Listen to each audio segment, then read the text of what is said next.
Hello guys, this is your friend and we are back with a new fanfic. Which is What If Naruto Unleashed a Forgotten Power in the Forest of Death Part 1. And if you enjoy this fanfic then please press the like button and subscribe to my channel for more fanfic like this. And now let's start the fanfic. It never stops. Well over a millennium, and it is still the same. Why is peace not attainable? Why must violence and warfare be the status quo? These were thoughts of a man who floated several feet above the ground in a lotus position. History books would call this man many names. The Sage of Six Paths, the God of Shinobi, and the Savior of the world, to name a few. Otsutsuki Hagoromo is his birth name, and he is the founder of Shinobi. He was the first person born with chakra in their body. His legend spread throughout the world as a myth due to its numerous, grandiose feats.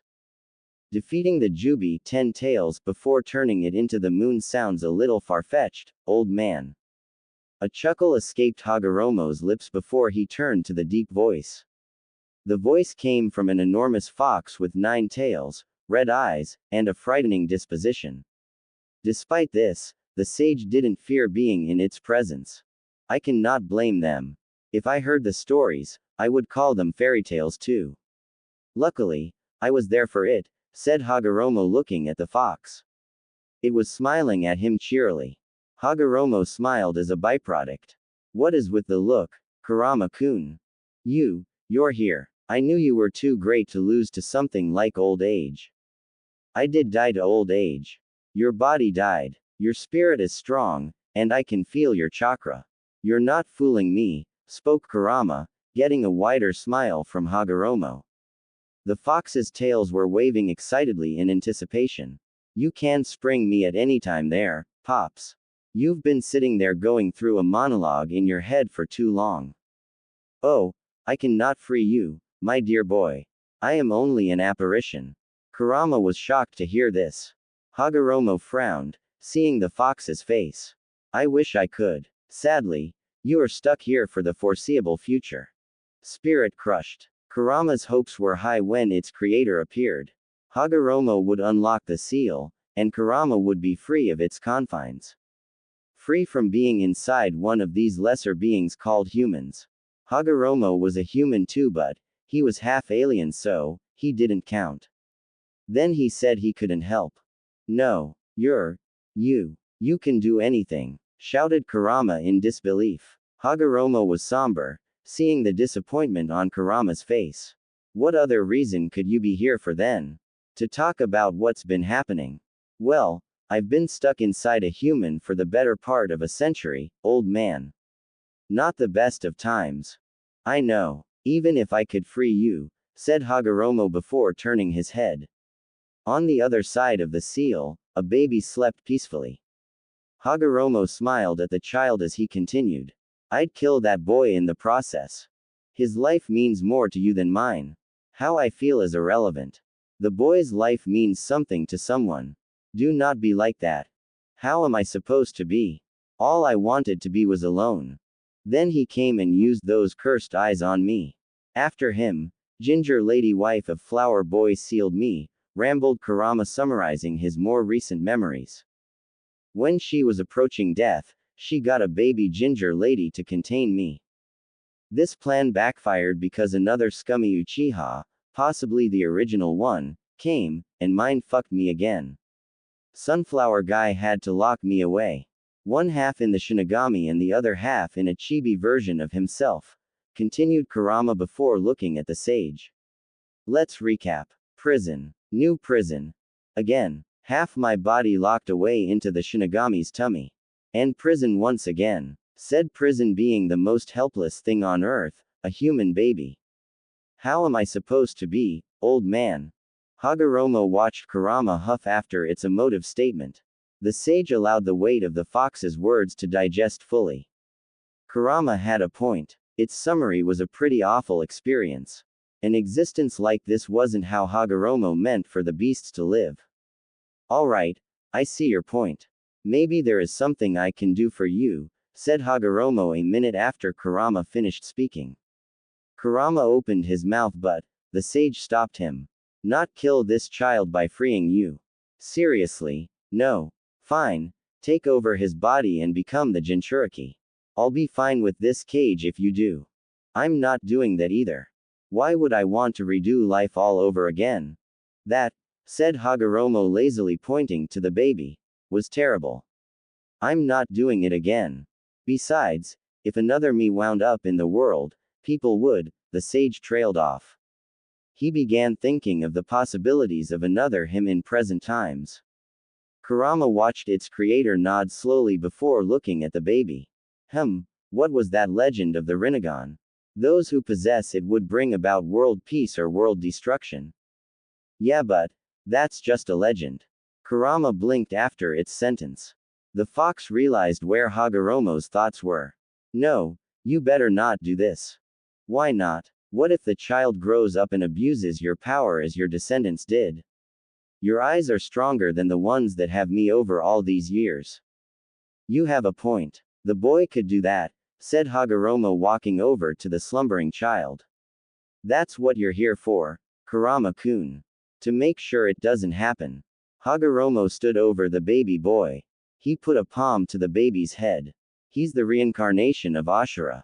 I can feel it. I wonder what it'd have been like if Ashura inherited the full breadth of my powers. I decline. I hate humanity. I'll have this child destroy the world the first chance I get. You're right, it is a bad idea, said Hagoromo shaking his head. It could end badly. Exactly, you old. So be it. Have the boy destroy the world if you want. Gigi, warned Kurama one last time. This reverse psychology stuff won't work. I'll do it. Oh, I believe you. This isn't a game. Kurama-kun, I respect your fear and understand your concern. However, every reincarnation of Ashura has done wondrous things for the world, spoke Hagoromo before channeling his chakra. I aim to jumpstart such things. Please watch over this boy for me like I know you will. He holds my very essence. Kurama said nothing. The fox could feel the chakra transfer beginning. A few seconds later, a white light expanded to cover the boy's entire mindscape. Real world. A crib sat neatly in the corner of a room. It housed the same baby Hagoromo and Kurama were looking at earlier. The baby slept soundly even as an older man kicked in the door to the room. The man was well into his 50s. His eyes were surveying it like the battle-hardened shinobi he was. Sarutobi Hiruzen was the man's name, and he quickly realized nothing was amiss. Everything was as he left it. Hiruzen knew what he felt. And if the only thing in the room was the baby, it meant it had to come from him. As the Kyuubi breaking the seal, thought Hiruzen walking over to the baby boy. The baby's golden hair and whisker-scarred cheeks brought a smile to his face. You wouldn't let the Kyuubi loose, would you, Naruto-kun? Maybe he was going senile. He could have sworn he felt a chakra spike. And perhaps he did. However, seeing how everything looked normal, the old shinobi would pass it off as senility. What else could he do? 13 years later. You're not hurt, are you, scaredy cat? Two kunai stabbed deeply into a snake many times bigger than him. Uzumaki Naruto stood a few feet from his teammate, Uchiha Sasuke. Sasuke remembered saying those exact words to Naruto during their first real mission together. A mission that went awry and had them locked against two shinobi set out to kill them. Throughout their battle, Sasuke needed to save Naruto repeatedly. Naruto was unprepared for the actual dangers of a ninja, and Sasuke made sure to let him know about it. Naruto happened to return that gesture in magnanimous fashion. Oh, you've grown up so interesting, said their enemy, a kunoichi from Kusagaku. Her tongue elongated before snatching up Naruto in a vice grip. The tongue was positioned in a way that showed the boy's belly. There goes the seal. 5 of the kunoichi's fingers glowed purple before she slammed them directly atop the seal. Naruto let out a silent shout from the powerful strike. 5 markings showed around his seal before Naruto passed out. The woman chuckled before launching Naruto away without a care. Naruto! Shouted Naruto's other teammate, Haruno Sakura. She managed to launch a kunai that pinned him to a tree. Sasuke-kun, Naruto might not be the best, but at least he's no coward. Those words from Sakura got the Uchiha to snap himself out of it finally. She was right. And more importantly, Naruto was right. He needed to stop being a punk. Sadly, they would find out later that they faced Orochimaru of the Sannin. One member of the trio of legendary Konoha shinobi. They were no match at all. While all this happened, a certain Biju was panicking within its Jinchuriki. Naruto's mindscape. Kurama was a wreck. The fox sat shaking its head at its current predicament. The second seal cut me off from the boy. Usually, this would be a problem. Naruto wasn't all that impressive a shinobi. Any real danger, Naruto relied heavily on Kurama's power to survive. Kurama had stopped all of the boy's near deaths. However, that wasn't the only thing Kurama stopped. A black and white chakra, settled in a yin-yang pattern, sat outside the fox's cage. This chakra was the essence Hagoromo gave Naruto when he was a baby. Since then, Kurama has kept the powerful chakra away from Naruto. The Biju didn't want Naruto ever to garner access to it. Sadly, the seal from Orochimaru cut the fox off from his Jinchuriki. Kurama could no longer stop the chakra from flowing freely. You finally got your wish, Gigi. Kurama watched the chakra slowly filter into Naruto. It melded with the boy's already powerful internal energies. If he destroys the world you so wished to protect, it is on you. The Biju could feel Naruto's body adapting to the Rakudo's chakra. And the fox didn't care to keep watching the metamorphosis. Kurama would deal with this when the time came. 12 hours later. Pain, definitively, is a distressing feeling often caused by intense or damaging stimuli. Naruto had felt pain during his life. Most of those pains were physical, and Naruto always shrugged those off in a matter of minutes. The more damaging pains were always gone after a night's rest. Mental pain was a different story. This pain was something Naruto was not used to having. He couldn't remember having a headache. He couldn't remember having an ailment of any kind. The pounding in his head and the pulsating pain behind his eyes were shocking. He'd never experienced such stimuli. Images of another life assaulted Naruto's mind throughout the pain. The images were fleeting, but Naruto caught each one despite this. Some of those images included wild things. One moment, Naruto looked at a goddess-like woman and called her mother. The next moment, he watched his mother merge with a tree and turn into a beast with 10 tails. He fought alongside his brother, sealed his mother into the moon, and the beast itself into himself. Fast forward, he was sharing his chakra with the world and searching for peace and stability. He found love, had children, and lived a beautiful life. And as he was approaching death, he separated the beast's chakra into 9 beings and sealed the remnants in the moon too. An entire lifetime flashed through Naruto's head in a few seconds. The lifetime was an incredible thing to experience in the way he had. The pain in Naruto's head and behind his eyes abruptly stopped when the memories ended. Now over, Naruto found his senses. His sense of hearing was first. He could hear voices that didn't belong to his genin team. Someone should wake him up. This is embarrassing, said a boy with black hair and a bored expression. Shikamaru, thought Naruto before hearing another voice. We could kick him. Can I kick him first?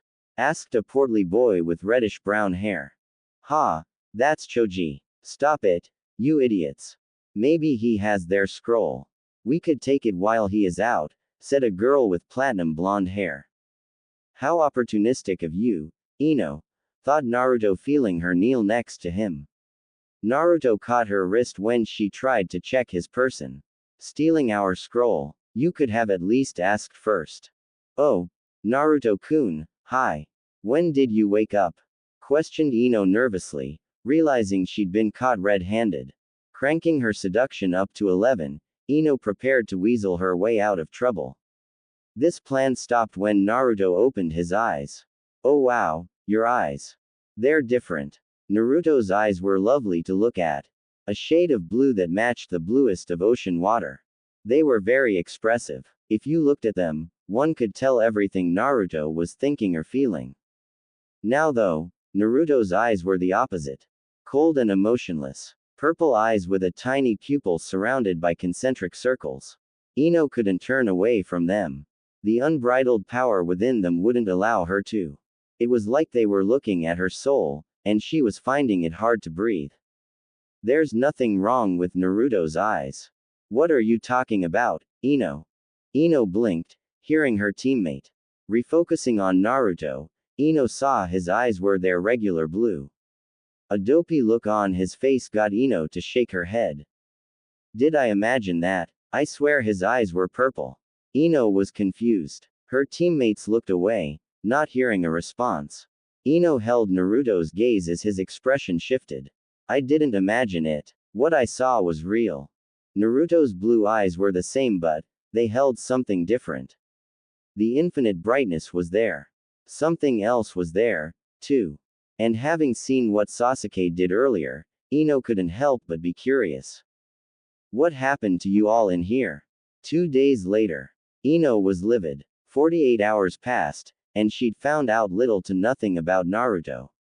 The fact she'd been spending time trying to find out something about the dead last irked her. Those eyes and the way he looked at me after, thought Ino, remembering the moment. Naruto hadn't shown either again since. He was the same Naruto she'd always known. I know what I saw. Is he trying to hide it? And there she went thinking about him again. She was supposed to spend her time thinking of getting Sasuke to marry her. None of her focus should be on Naruto. However, her gossipy nature and her clan's aptitude at information gathering kept her hooked. It would until she figured out what it was all about. Sasuke's new power was given to him by Orochimaru. The same could be said for Naruto. Except, Naruto's power wasn't as evil as Sasuke's. It felt as if he was staring into my soul, thought Ino, looking at the blonde-haired genin. The purple eyes were firmly implanted in her brain. Where did those eyes come from? And how do I get him to kick his Naruto? Shanaru. Forehead is so loud, thought Ino, looking at her rival, best friend. The girl was hyped because her teammate was fighting. The same teammate Ino was thinking so hard about these days. Maybe this fight with Kiba will shed some light. Naruto can't beat Kiba. I'll have to pay attention now since this will be his only fight. Naruto stood on the arena floor with a far-off look on his face. He didn't acknowledge Sakura's cheer for him. Hagoromo or Naruto, thought the Jinchuriki, having a mental crisis. Memories were what made you. Having another man's memories gave Naruto some pause. Am I Hagoromo? Am I Naruto? Who am I? This thought had plagued Naruto since awakening 2 days ago. He didn't tell anyone about the eyes he held. The Rinnegan, according to his new memories. The dojutsu was a step up from the Sharingan his teammate and sensei had. He would have told someone about them, but he didn't fully comprehend. It wouldn't do any good to show something he couldn't explain. So, Naruto kept shifting through Hagoromo's memories to find a way to. Oi, pay attention while I kick your. Oh right, I'm in a fight, thought Naruto, dodging Kiba and his dog partner, Akamaru. The two came at him in a flurry of claws. It wasn't wise to get hit by that. I don't have time for this. You won't escape me this time. Gatsuga, fang over fang, said Kiba, launching at Naruto in a spin. Naruto closed his eyes before his Rinnegan came to life. He marveled at the potency of his chakra. Naruto picked an ability he could remember Hagoromo using and felt his body augment substantially. Ducking Kiba's attack, Naruto rose when the Inazaka was above him. Shirado, Asura Path, thought Naruto, throwing a punch that hit Kiba flush. Kiba's spin stopped cold. Spittle flew from his mouth while he sat hunched over Naruto's fist. Kiba blacked out from the intense shock of pain. Naruto dropped the out of it in Izuka, and he didn't get back up. Akamaru whimpered by his out-cold owner. Naruto turned his Rinnegan off and opened his eyes to look at his right hand. Naruto frowned, seeing scratches across it. I'm not as good as Hagoromo. This body needs work, thought Naruto with a plan to get better. Winner, Uzumaki Naruto, said the proctor of the prelims before he turned to Naruto. Hell of a counter, kid. I didn't know you could do that. Guess I got lucky, is all, said Naruto before heading back up. Naruto stepped back onto the balcony overlooking the arena floor. There he saw another one of his classmates move to greet him. Seeing her, Naruto couldn't help but acknowledge what he knew. Hinata Heim, thought Hinata with wide eyes. She holds the power of Hagoromo's little brother, Hamura. He calls her Heim because of this. That doesn't mean I should have. Too late to take it back, thought Naruto seeing the container held in her hands. Is this for me? Hi, Naruto-kun, nice fight, spoke Hinata with furiously red cheeks. Naruto smiled at her before accepting the gift with a hug and thank you. Naruto-kun is hugging me. Hinata held up throughout the entire hug. Naruto let go of her and walked off. His departure allowed Hinata to pass out from the proximity with the apple of her eye. Her sensei caught her as she smiled at the girl. Way to go, Hinata. That was good, thought Hinata's sensei before looking at Naruto. She was confused. I thought he was the dead last. He beat Kiba with one move.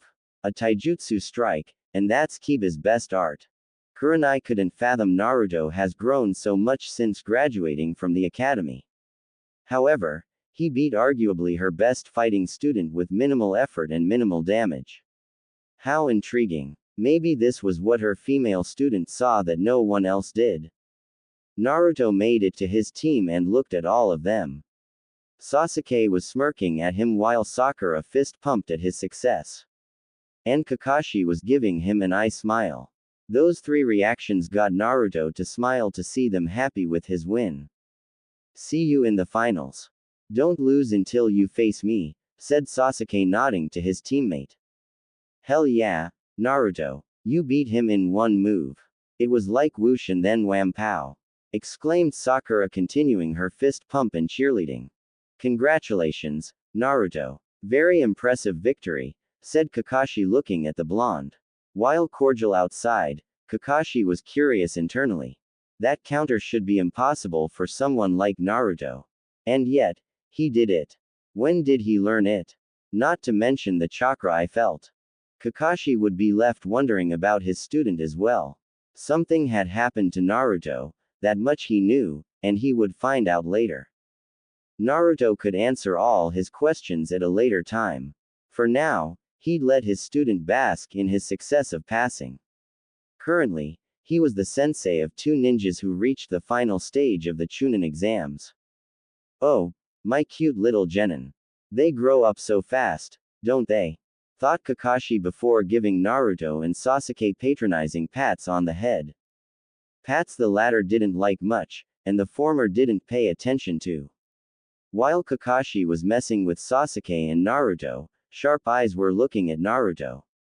Sarutobi Hiruzen looked even older as he donned red robes and a red hat to watch the preliminary fights. The last battle caught his eye. I remember that chakra. It was the same one I felt over 13 years ago, thought Hiruzen seeing the far-off look on Naruto's face. My boy, what happened to you in that forest? For now, Hiruzen would continue to watch the prelims. Like Kakashi, he'd be finding out what happened to Naruto too. Something changed within Konoha's Jinchuriki. What change? Hiruzen aimed to find out as soon as possible. Staring at the clouds, Naruto walked through Konoha. A week passed since the Chunin exam preliminary fights. And in 3 weeks, he'd be facing off against a part of his brother's lineage, Hyuga Neji. There it is again. I keep thinking I'm Hagoromo. Then again, I probably am, thought Naruto with his hands interlaced behind his head. Hagoromo's memories dominated his mind. Naruto is 13 years old. It would make sense that Hagoromo's lifetime would harbor more space. Naruto lived neglected because of his status as Konoha's Jinchuriki. There were 13 years of Naruto memories, and he suppressed most of those memories. The Biju within him was scary, and he was a reminder of the tragedy. He could understand the villagers' countenance thinking from that perspective. In comparison, over a century of Hagoromo's memories were in his mind. The majority of those memories were scenes from a comic book. 100 plus years trumped 13 forgettable ones any day. However, he'd come to the realization recently that he was both Hagoromo and Naruto. And neither at the same time. Hagoromo placed his power within Naruto. Somehow, his memories came with it. Maybe Ninjendo, human path, has something to do with it. I am Naruto. I am in his body, and this is his life, thought Naruto, reaching the outskirts of Konoha in his thoughts. He could see the moon in the distance as it was barely dawn. I'll have to still check on my Hagoromo's family. I wonder how they're doing. Stepping past the forest line, Naruto found the man he was looking for. A tall man with long, spiky white hair. This was Jiraiya of the Sannin. Jiraiya was a very powerful shinobi. One of the strongest in Konoha's history. And he'd offered to train Naruto during for the finals. The Jinchuriki didn't care for the training. Hagoromo had plenty of techniques and abilities for Naruto to use. However, Naruto was all for Jiraiya's willingness to train him. The genin would need a reason for his power and knowledge to skyrocket. He had access to one of the strongest chakras in existence. And that's not even counting Kurama. Naruto was already a world beater, but he didn't want the scrutiny from showing them off. Teachings from Jiraiya would help him avoid suspicions. The Sannin would claim all of his leaps in power as byproducts of his teachings. He'd done so with the fourth Hokage. He could do so with Naruto, and the majority wouldn't question it. The best thing Jiraiya gave Naruto wasn't his teachings. He'd fixed Naruto's chakra control when they'd met. Naruto was wondering why his chakra control was terrible. Even with his massive chakra, his control made his training feel pointless. Then Jiraiya removed the seal Orochimaru placed on him. The Jinchuriki forgot to remove it upon awakening in the forest. Naruto wanted to smack his forehead when Jiraiya told him that was why. He was more concerned with figuring out his newfound powers. Hagoromo's chakra began to shape Naruto's body after the seal's removal. The difference was night and day. If Naruto got a tenth of Hagoromo's powers down, no one in the Chunin exams would be able to best him. A tenth of Hagoromo's power would make him unbeatable to most of the shinobi world. Today was a surprise for Naruto. Jiraiya gave him something very valuable. A summoning contract with the toads he knew Hagoromo was close to. The Sannin didn't have to chuck him down a ravine to see if he could summon one. I don't like being on the other side of this, said Naruto, speaking from Hagoromo's memories. Hagoromo used to do crazy things like this when teaching his sons. Naruto bit his thumb and shifted through the required hand seals. Kuchio's summoning. A plume of smoke later, and Naruto was safe atop the head of a toad. An irate toad with all four limbs, two on each side, on the ravine. Naruto nodded his approval at the power he could feel from the summoning.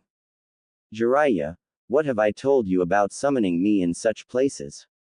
Questioned the toad angrily. The toad jumped out of the ravine and blew a plume of smoke out of his pipe.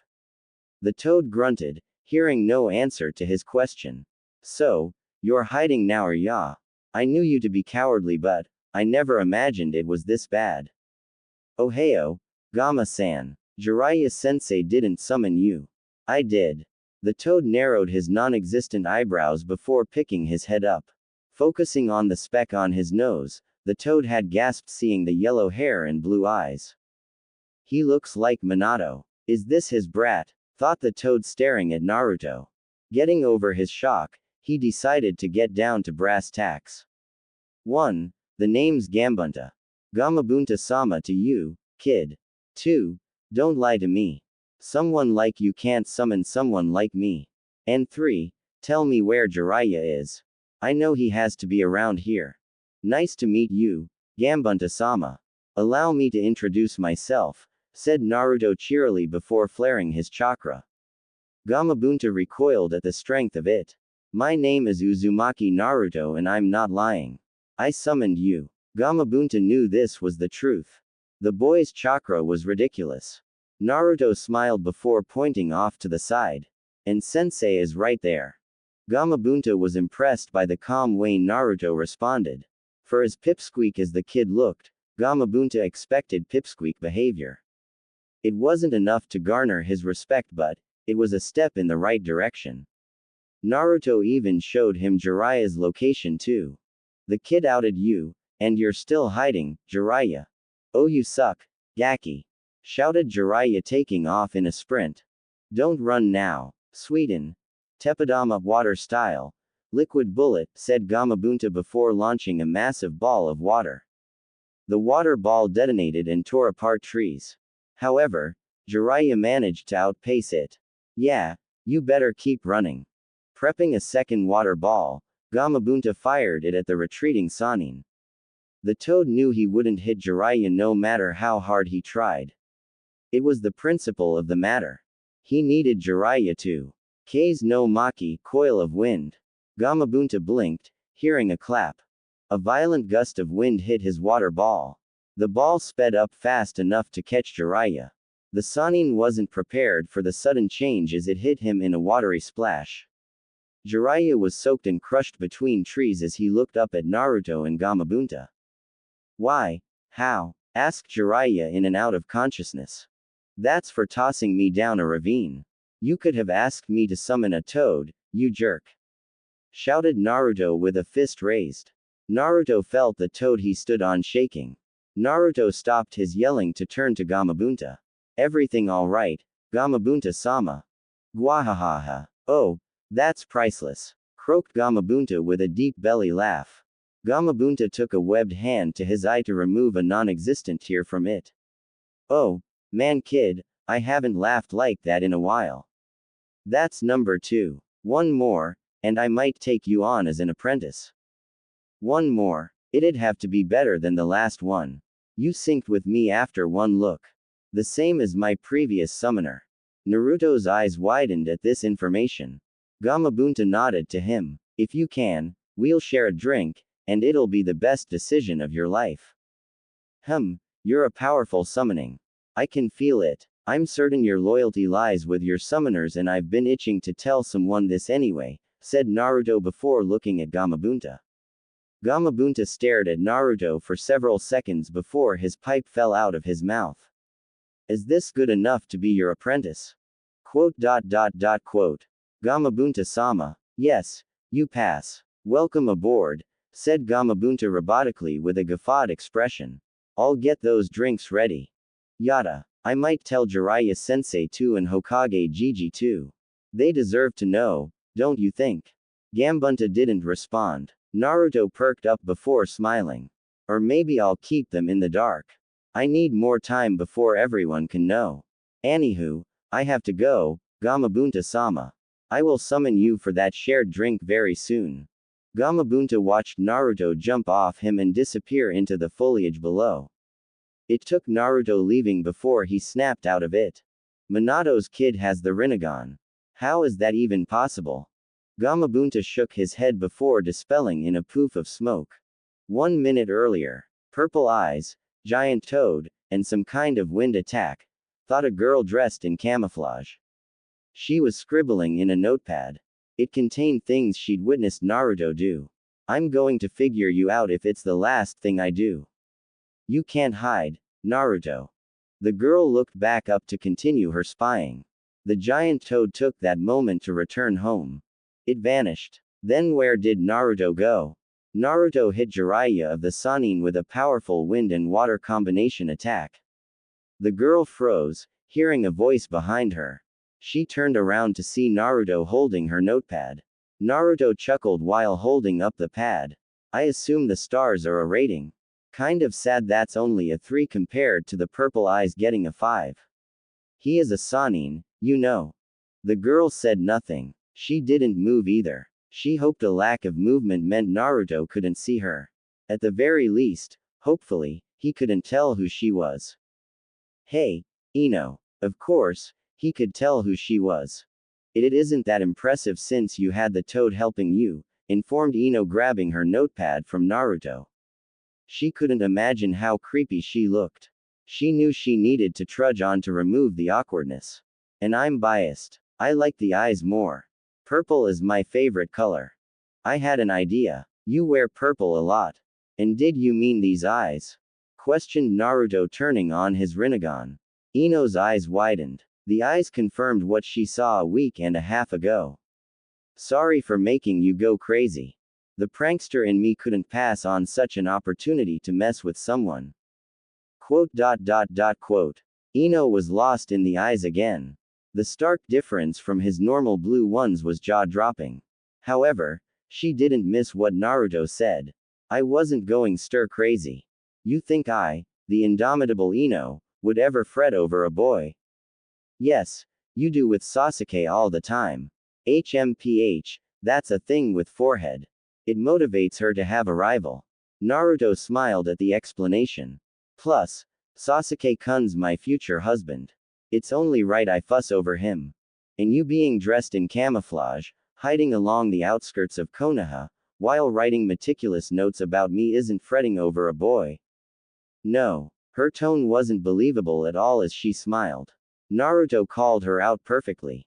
Wait, when did he learn to talk to girls? It almost sounds like he's flirting. But no, it's Naruto. However, he wasn't the same Naruto. And now that she looked, his eyes were different. There's Tomo in them now. 9 of them, 3 on each ring. Did they mean something? Yes, said Naruto, seemingly reading Ino's mind. My chakra was haywire thanks to my run-in with Orochimaru.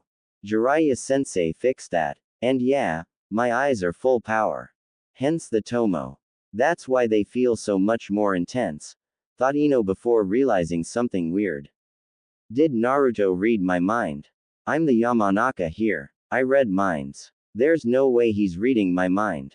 A Yamanaka can have their mind read. It's pretty easy right now since you're crazy about me like you are. I'm not crazy. Ha, you're going to deny being crazy forever, are you? Questioned Naruto, getting Ino to nod. She then gave him a look that said, stop answering her thoughts. Naruto smiled again before nodding. Fine, you're not crazy. And I'll stop reading your mind. Thank you. I knew you were a good boy. Now the prankster in me isn't satisfied.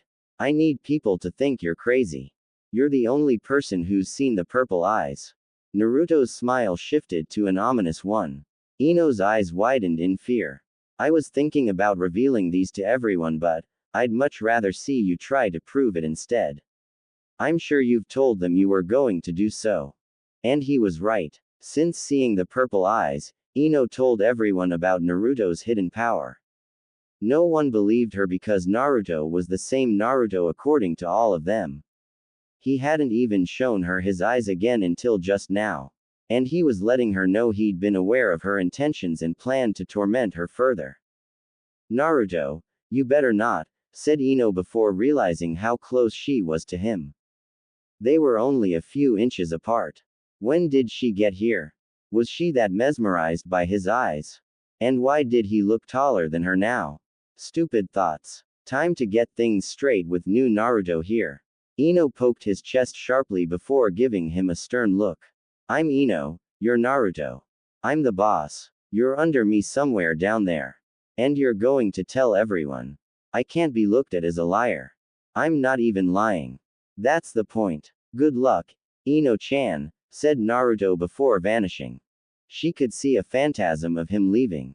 A series of after images captured his entire exit. They disappeared into the forest, but the images before her looked like she could still touch them. Something she tried only for her finger to feel nothing. I am going crazy. Ino looked at her notepad and dreaded the coming days. Naruto was the prankster king from hell and she was in his crosshairs. This is going to be difficult. 3 weeks later, Konoha Stadium. You look gross, Ino Buddha. Quote. Ino. Quote. Ino. Oh, hey, Sakura, said Ino absent-mindedly before returning her eyes to the field below. She kept staring with a blank look until she felt a tapping on her shoulder. Oh, hey, Sakura. You already said that, Is everything alright? I did. Weird. But, yes, everything is fine. Are you sure? Questioned Sakura, looking at Ino's disheveled appearance.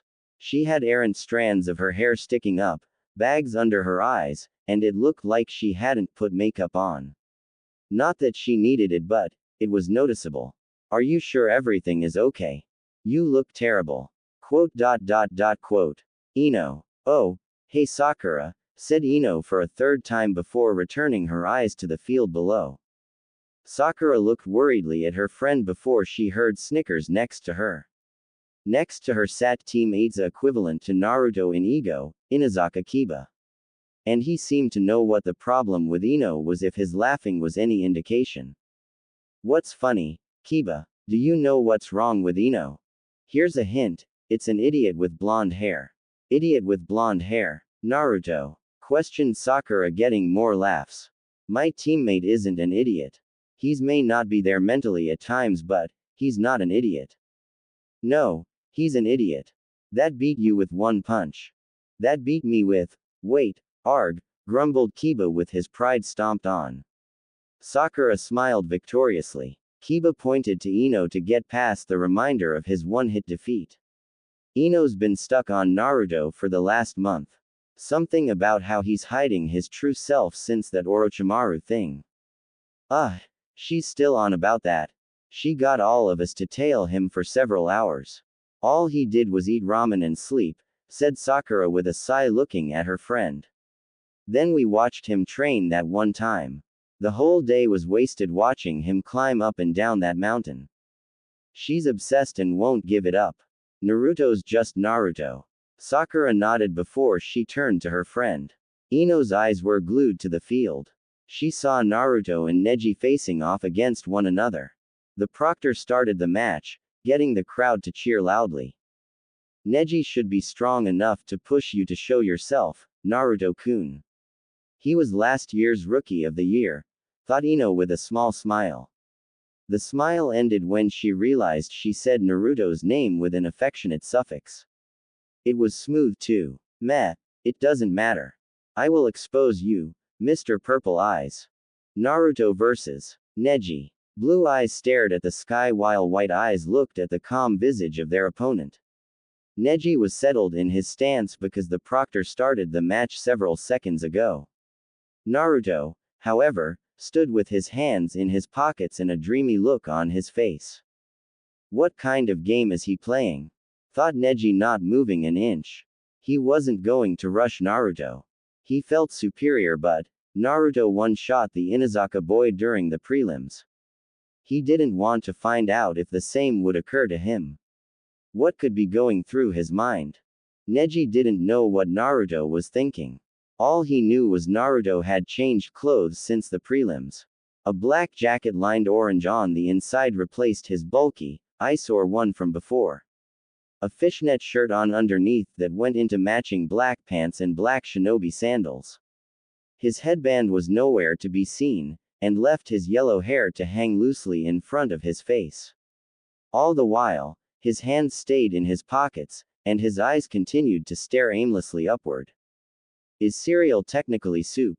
Neji blinked at the words from Naruto. Naruto brought his head down to look at Neji. He seemed like he was waiting for an answer, but Neji wasn't sure he heard him right. There was no way he said what he said. What? Is cereal technically soup? It's gotta be, right? Questioned Naruto, turning to the proctor of the finals. A different guy from the prelims with a Senbon in his mouth and an amused expression at Naruto's random existentialism. You agree, right, Genma-san? I can't say. I'm on the job. I'll let you know when this is over, replied Genma, getting Naruto to nod his okay. Sounds fair. It's a tough one anyway, said Naruto before turning back to Neji. He smiled, seeing the boy wait diligently. He's smart and patient. I like him. I don't like what he did to Hinata Haim during their preliminary fight, but he's wise to not attack thinking I was unprepared, thought Naruto before deciding it was best to get this over with soon. He had better things to do, like figuring out if cereal was soup or not. Let's get to it. Kage Bunshin, Shadow Clones. 4 Narutos phased into existence that all sprinted at Neji. Neji's eyes went wide because there was no hand seal, no warning, or anything to show he was using a technique. The clones were closing in on Neji as he activated his Byakugan. It doesn't matter how many clones you use. My eyes see everything, said Neji, ducking the attacks from the first 2 clones. The Hyuga spun and caught the other 2 strikes. Slapping their hands away, Neji dispelled them both with precision palms to the gut. The gentle fist is the greatest taijutsu in the world when paired with the Byakugan. You won't beat me with silly clones. I could. I don't plan to, thought Naruto, receiving the memories from his clones. It was a useful jutsu, and Naruto learned that on his own. How quaint. And thanks to those clones, Naruto knew how to beat Neji. I'm happy you dodged at the last moment, continued Naruto with his eyes closed. His Rinnegan came to life when Neji dispelled his last 2 clones. Naruto jumped into the action. And got you. Got me. You'll never touch me, said Neji, dodging Naruto's uppercut by the slimmest of margins. Exactly, thought Naruto, activating another of his hidden powers. Neji knew he'd dodged Naruto's punch. However, he felt pain on his chin before flying across the arena. Tumbling like a ragdoll, Neji eventually rolled to a stop. The crowd saw the mighty blow and cheered in applause at the surprise punch that landed. He hit me. I was sure I dodged, thought Neji, refraining from nursing his jaw. Tendo. Seiyatsu Diva Path. Subjugating pressure, thought Naruto, using his gravity powers to hit Neji. A good thing Neji made everyone think he'd clocked him with his last-second dodges. Naruto turned off his Rinnegan and reopened his eyes. You still up over there? I got more left. I've been looking to test myself. I didn't think he hit him, but wow, the kid packs a punch, thought Genma, watching Neji slowly get up. He looked back at Naruto to see him shaking out his limbs like he was getting loose. I heard he got training from Jiraiya-sama. 1 month with a Sannin, and he's toying with the genius Hyuga kid. Neji finally stood up and got back into his fighting stance. Naruto saw this and frowned. Neji's stance was noticeably weaker than before. His body wouldn't allow him to threaten anyone even if mentally he could fight more. Give up. You can't continue, Neji, said Naruto with sharp blue eyes. Neji noticed the stark shift in demeanor at Naruto's statement. It wasn't carefree anymore. It looked akin to a grown-up scolding a child that was about to do something wrong. I want to win and will hurt you if you force me. Hurt me? You're the dead last of your class who got a lucky shot, said Neji weakly, trying to find some stamina. A second wind wouldn't come. He could still feel his bones rattling. How hard did Naruto hit him? I can't lose to you. It's fate. I'm a genius and... Right. Cut off Naruto, getting Neji's eyes to widen. Neji threw a reactionary palm, seeing Naruto standing in his face. It missed, since that Naruto was an afterimage. Give up. Seriously. Neji didn't have to turn around to see Naruto's fist an inch from the back of his head. His hair and clothes were blowing forward. The wind blowing off the punch was fierce. No question he'd be out of it had Naruto followed through. Neji couldn't understand what was going on. You're the dead last. How are you this strong? I didn't let a label like dead last hold me back. Same as your teammate, Rock Lee, said Naruto, lowering his fist. He can't use nin or genjutsu. And he was the dead last of your class. I know you know he'd beat the majority of genin in this exam. He could beat some chunin and jonin if he were to fight them. Dead lasts can become amazing people, continued Naruto with a smile. Naruto took a few steps back from Neji before finishing his soliloquy. You shouldn't allow labels like that to hold you back. To keep you boxed into one train of thought. That's dangerous, and it's how you'll end up losing your life if this were a real fight. Neji heard Naruto's words and looked down at the ground in thought. Naruto's words reached his ears, but they wouldn't be heard. You didn't reverse years of thinking with simple talking. How dare Naruto try to talk to him like he could be better than him?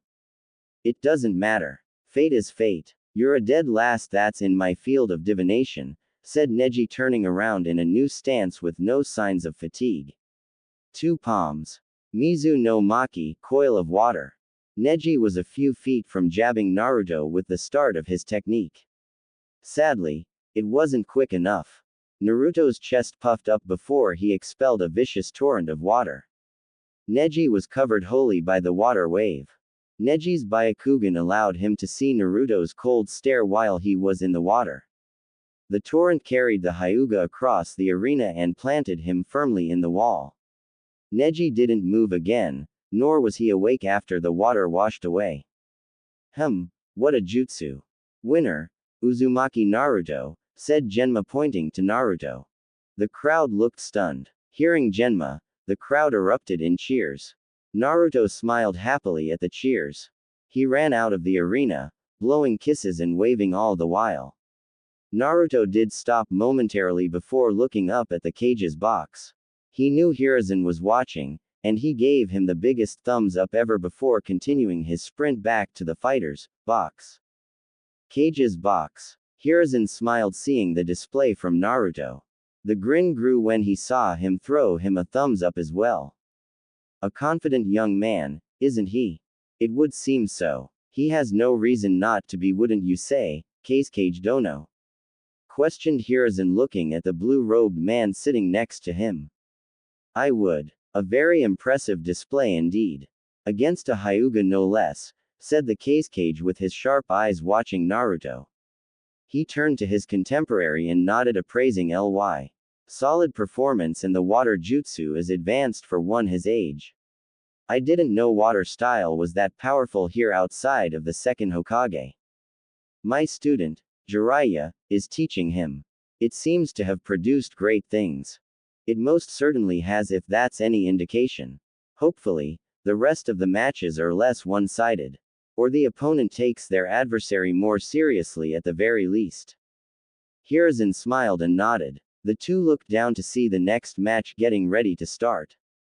In the stands. Hell yeah, Naruto. Woo! Exclaimed Sakura in cheer for her teammate. Sakura was flexing her bicep. She held it with her other arm while a smug grin was on her face. It's going to be a Team 7 finals. I know it. Man, Naruto is a badass. I thought he got lucky against me, but he tore apart the guy who beat Hinata, said Kiba with a whistle. How good of a sensei is Kakashi? Kakashi sensei is good. Not sure about teaching, though. But remember, he's been training with Jiraiya-sama. Oh yeah, that guy's ridiculously strong from what my Ka-chan says. How did he get so lucky? Stop it, shouted Ino at the back and forth between Kiba and Sakura. Why were they rationalizing this? I'm telling you, Naruto could do that before he ever met Jiraiya-sama. Jiraiya-sama didn't make him do anything besides the toad thing and conditioning. You all came with me to watch him. Yeah, we watched for 2 days and that's what we saw. It's not like we watched Naruto every second or something this past month. That'd be crazy. Ino frowned. I did watch him every second or something, thought Ino before dropping her shoulders. She was crazy. She was adamant about proving herself right. That'd take all the crazy away. It had to. I'll be right back. Bye, pig. Later, crazy. Ino ignored the nicknames and made a mental note to get both of them back later. Right now, she was on a mission and she needed to find Naruto. She needed him to set this straight. She wouldn't be able to deal with this any longer. I'm going to get you to tell everyone. If it's the last thing I do. Thought the Yamanaka, making her way through the stadium. Naruto's prank had gone on long enough. With Naruto returning to the fighter's booth, Naruto trotted up the stairway with a smile on his face. He was going to win this tournament easily. There was no genin here that could match him. He did feel bad about it. It seemed unfair. However, Naruto knew life wasn't fair. It is what it is. In his return, Naruto ran clean past the red-headed teen from Suna. The boy didn't acknowledge Naruto at all beyond a stare. Naruto stopped and turned to the Suna genin. Naruto tilted his head at Gaara before waving. Yo. Mother wants to kill you. Mother. She's never wanted anyone's blood more. She's chomping at the bit. Why would his mother want to kill me? Thought Naruto before realizing who Gaara was.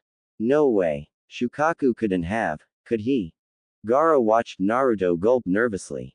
Gaara didn't care one bit about Naruto's apprehension since the blonde would be dead by the end of the day. That's what Gaara saw. In reality, he was looking at a 9-tomo Rinnegan. Genjutsu Rinnegan, said Naruto, diving into the Jinchuriki's mind. Seeing its chaotic state, Naruto shook his head. Man, I thought I was bad off. This is horrible.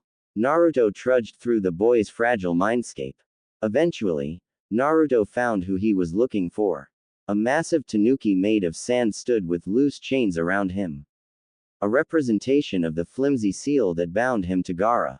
The yellow diamond eyes of the Biju noticed Naruto's presence and looked confused at his being there. Shukaku-kun, what have you done to this child? Why do you speak to me so familiarly? I don't know any midgets, said Shukaku with a laugh. Facing Naruto, Shukaku launched a wind bullet that was quadruple the size of the boy. That should get you out of here. Gakido. Fujutsu Kyuin prayed a path. Blocking technique absorption seal, said Naruto absorbing the wind attack.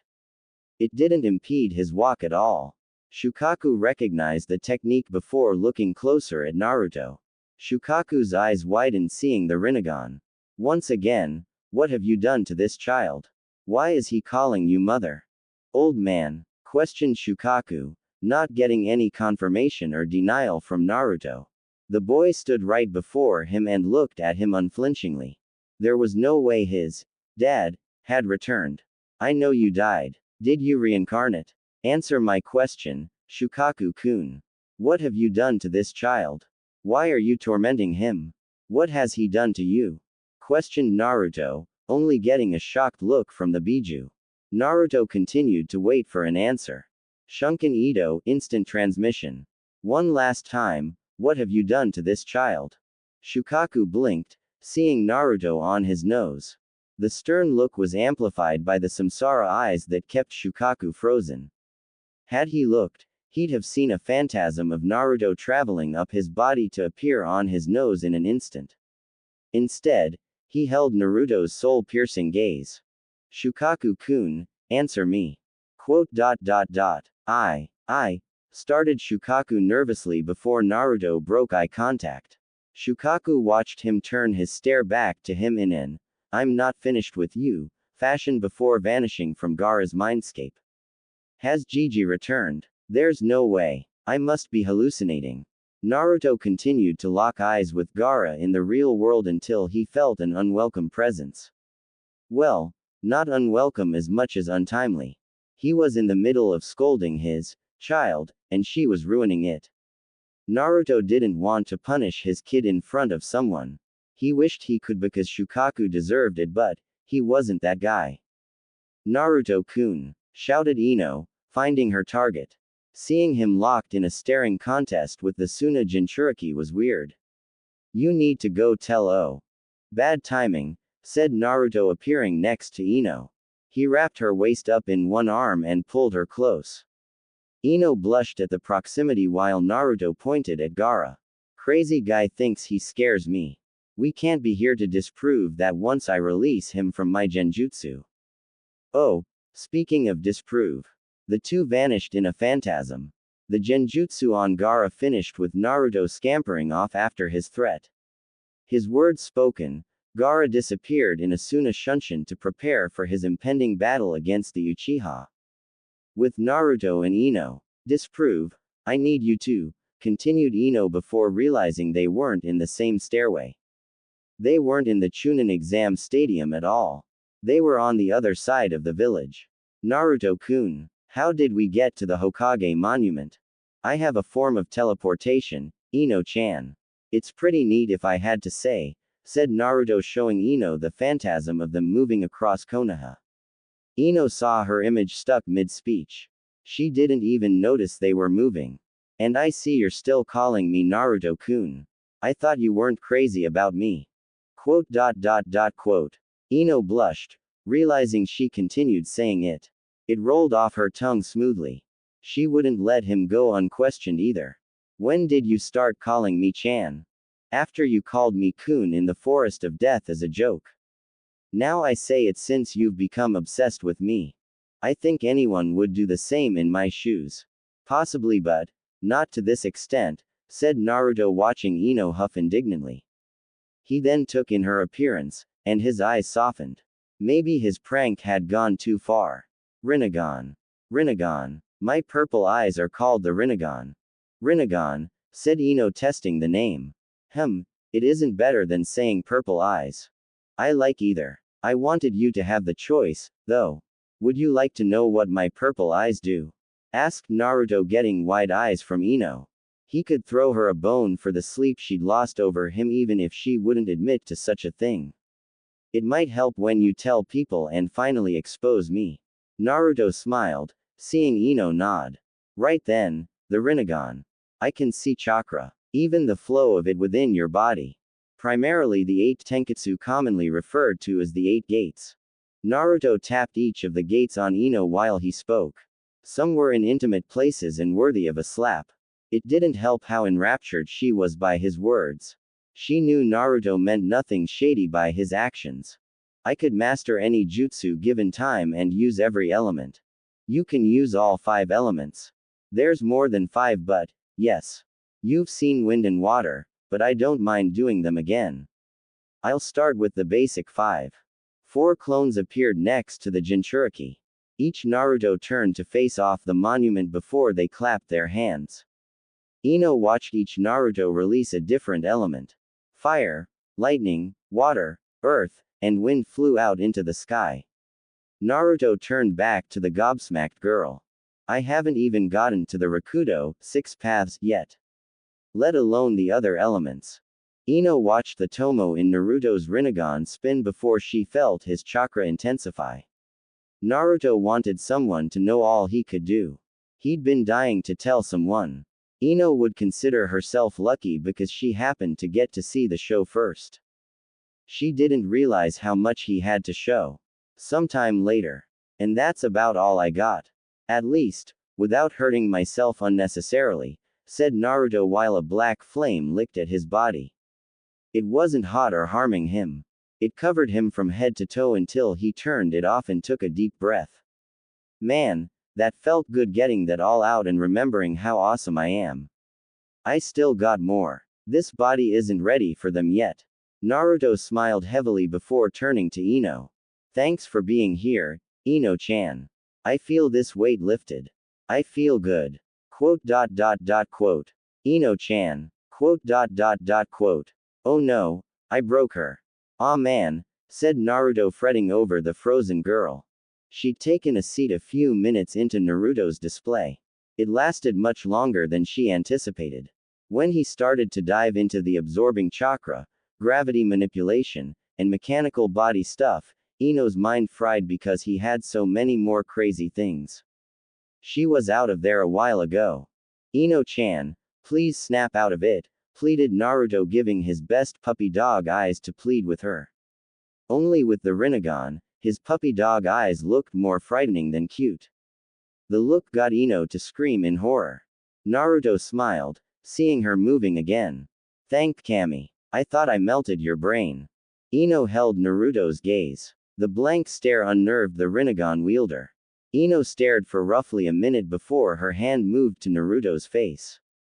Naruto raised an eyebrow. Ino-chan, thank you, for showing me all of that. I appreciate it. Ino's stare softened, and a grateful look replaced it. Naruto smiled again when Ino patted his cheek. How did all of this happen? Did Orochimaru do it? I've had it since birth. You can say Orochimaru had a hand in it. He helped me unlock my full potential when he beat me. Why did you show me all of that? What do you mean? We're not close, Naruto-kun. We're not even on the same team, said Ino, removing her hand. Her stare became curious. Other than graduating together, we don't have any other interactions. So why me? Why not Forehead, or Sasuke-kun? You remind me of Hagoromo's lover, and the nostalgic feeling I get with your similarities to her is comforting, thought Naruto in reply, seeing an image of the woman overlap Ino's face. Ino saw the fond look he was giving her. Ino blushed, but Naruto shook his head to keep her from making assumptions. He wasn't about to start liking Ino because she mirrored someone from Hagoromo's life. Just call it, well, I guess you could say. Naruto stopped speaking and turned sharply to the Chunin exam stadium. Ino could feel the temperature drop several degrees when Naruto clenched his fist tightly. What's wrong, Naruto-kun? I haven't been paying attention. You better not Shukaku, thought Naruto before turning back to Ino. We need to head back to the stadium. Something troubling is happening. Ino's eyes widened before she nodded her head. Naruto grabbed her hand before the two of them disappeared instantly. A phantasm of their route was the only thing marking their vanishing. Chunin Exam Stadium, moments earlier. The next 3 matches all had someone with a passive fighting style. Shino, with his bugs, faced Kankuro the Suna puppeteer, Shikamaru with his shadow faced the wind user, Tamari, and Gaara of the Sand went against his teammate, Sasuke. The first 3 of each match were very slow and methodical fighters. They would take time to finish their opponents or be finished in return. Being the first match, Naruto knew he would have plenty of time to return before his next match would happen. The only thing was, Naruto didn't foresee Kankuro forfeiting. That lessened the time between matches and could have been worse if Shikamaru did the same. The boy was about to until his sensei yelled that his mom would kick his if he didn't fight. He did reluctantly, pulled off a brilliant strategy after over a half hour of fighting before forfeiting when he had the win. He didn't have much chakra left, and he'd have to face Gaara or Sasuke next round. Neither would bode well for him anyway. The crowd didn't like that. Shikamaru's classmates didn't either. However, the judges loved his display and foresight. Gaara and Sasuke's match almost didn't happen too because Sasuke wasn't there. He appeared at the last second before he would have been disqualified. Their fight was much more engaging than the previous 2. Sasuke tore Gaara asunder with taijutsu that awed the crowd at its finesse and strength. Taijutsu he copied from Rock Lee after said boy thrashed Gaara during the prelims with it. While an impressive copy, Rock Lee's taijutsu was many times more potent, and Rock Lee ended up losing in the end anyway. Sasuke's copy wouldn't come close to what Rock Lee did. Something Sasuke knew when Gaara closed himself in a sturdy dome of sand that kept the Uchiha at bay. That was until Sasuke used Chidori, a ninjutsu that coats the user's palm in lightning to aid in its attack. A simple stab forward managed to reach Gaara himself within the dome. Gaara proceeded to lose his mind at the strike, stabbing into him before all hell broke loose. A mass of Oto and Suna shinobi appeared. The Kazekage attacked the Hokage and trapped him at the top of the Chunin Exam Stadium. A genjutsu spread over the entirety of the stadium and captured everyone, not an adept shinobi. Gaara's brother and sister, Kankuro and Tamari, reached Gaara to get him to the middle of the village and have him terrorize it with his powers. Sasuke managed to stop them, along with some help from Shino and Sakura. Shino took Kankuro away. Shino's actions left Tamari alone with her groveling brother, Gaara, still hurting from the Chidori. Sasuke was handling Tamari easily until Gaara rejuvenated. His gourd moved to cover his injured torso. From that point forward, Gaara became an offensive berserker that began to bat Sasuke around. Sasuke was doing okay, but it'd be any moment he'd get caught cleanly by the unstable Jinchuriki. That was until a phantasm appeared that got Sasuke's eyes to widen. It looked like Naruto and Ino, but he couldn't be sure. His head was swimming from Gaara's earlier abuse. Sasuke-kun, are you hurt? Sasuke looked over to the girl helping him and saw it was Ino. Looking back, Sasuke saw the phantasm was gone along with Gaara, who'd been a few feet from body checking him once more. Sakura jumped over to Sasuke with the danger gone to ensure he was alright. Wait, where's Gaara? Ino smiled and turned deeper into the forest. Naruto-kun is handling him, said Ino, having seen Naruto take Gaara further away to subdue him. She smiled, knowing everything would be fine with him here now. He's got Gaara, don't you worry. I believe in him. Sasuke and Sakura wondered where the girl's faith came from. And then Gaara's oppressive chakra was overshadowed by a much more potent one. It got the two from Team 7 to panic even more. Who is that? We could always go watch, said Ino, getting the two to hesitate. Ino didn't fear anything and went to where Naruto had gone. She wanted to see this match. The Yamanaka wouldn't miss it for the world. Naruto stared coldly at Gaara. His actual stare wasn't at Gaara since he couldn't be mad at the boy. His stare was at his creation, Shukaku. Stop this, Shukaku-kun, said Naruto with an icy tone. He was standing before the beast within Gaara's mind again. I won't ask you again. Quote. Shukaku stood frozen before shaking his head. Naruto could see the Biju getting angrier. Its chakra was rising. You may have my creator's eyes, but don't assume you can tell me what to do. You're not him. Naruto's face didn't change when Gaara jumped at him from Shukaku's outrage. Gaara took a swipe at him with his sand claw transformed right arm. Naruto dodged the claw before a black rod protruded out of his right sleeve. Naruto stabbed the rod through Gaara's claw and pinned it to the ground. Gaara knew something was wrong immediately. His chakra felt funny the moment the rod touched him. Another rod pinned his sand tail to the ground, increasing the funny feeling.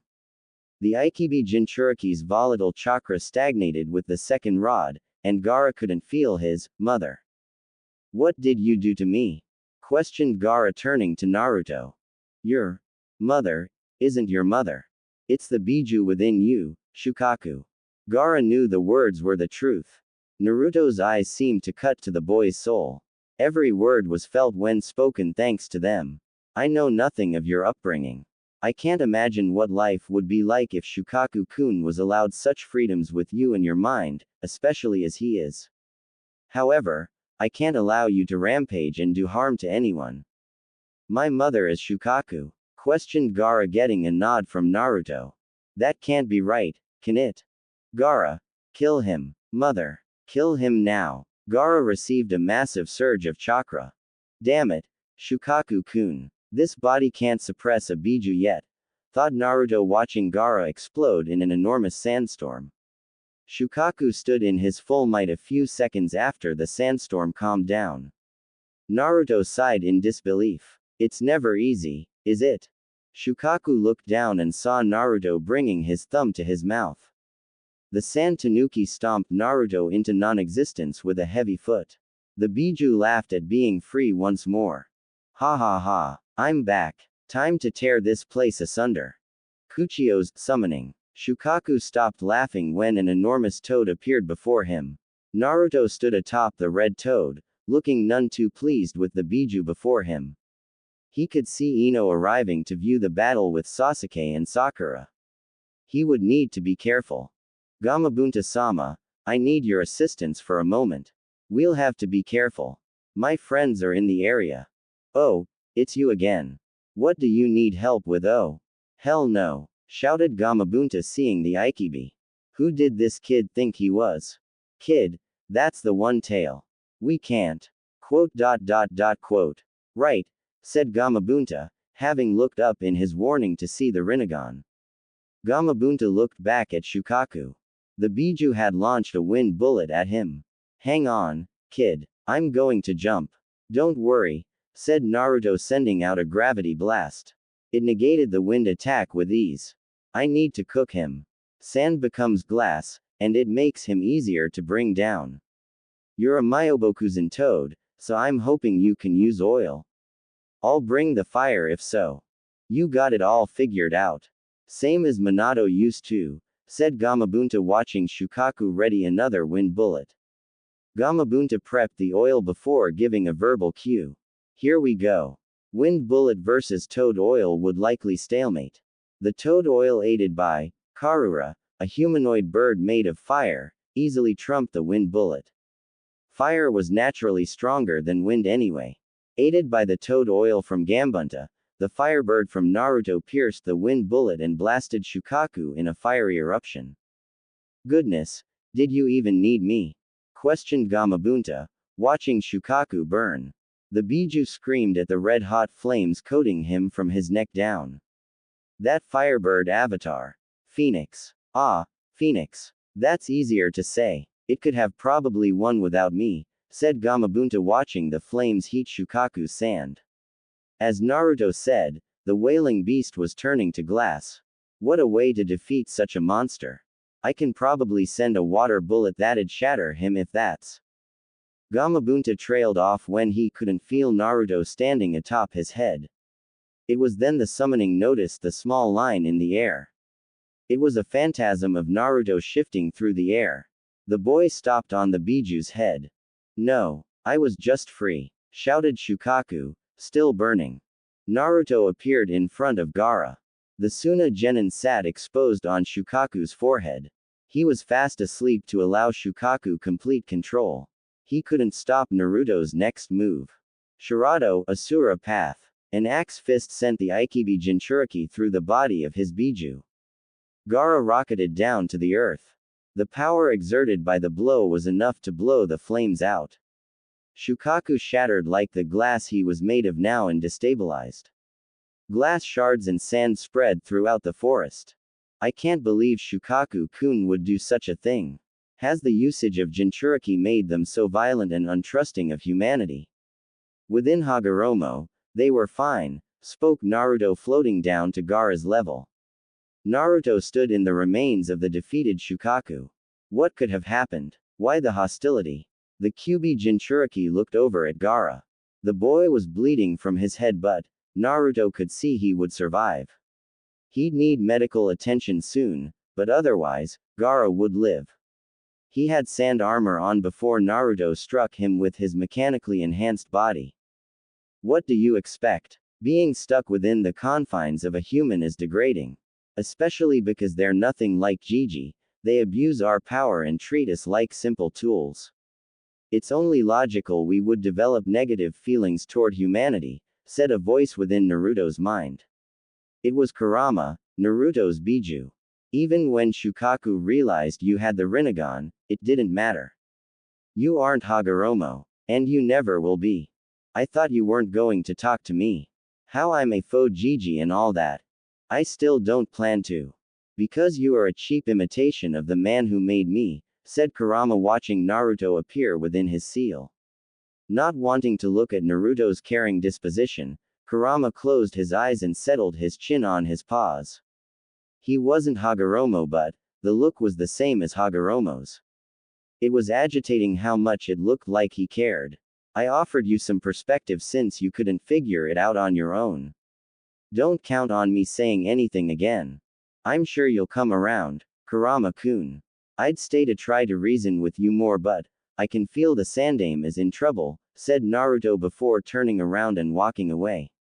Rain check on that. TCH, not a chance. Naruto smiled before vanishing from his mind. He had someone he needed to save. Chunin Exam Stadium. Orochimaru-sama needs to hurry the fuck up. My nose itches, and I'm tired of holding up this stupid barrier, thought a red-haired girl with brown eyes. Located in one corner of a large rectangle, she held her hands up to form a formidable purple barrier. This is keeping people from interrupting Orochimaru-sama killing his sensei. That one Anbu burned to death trying to make it through before it went up. Dumb piece of shit.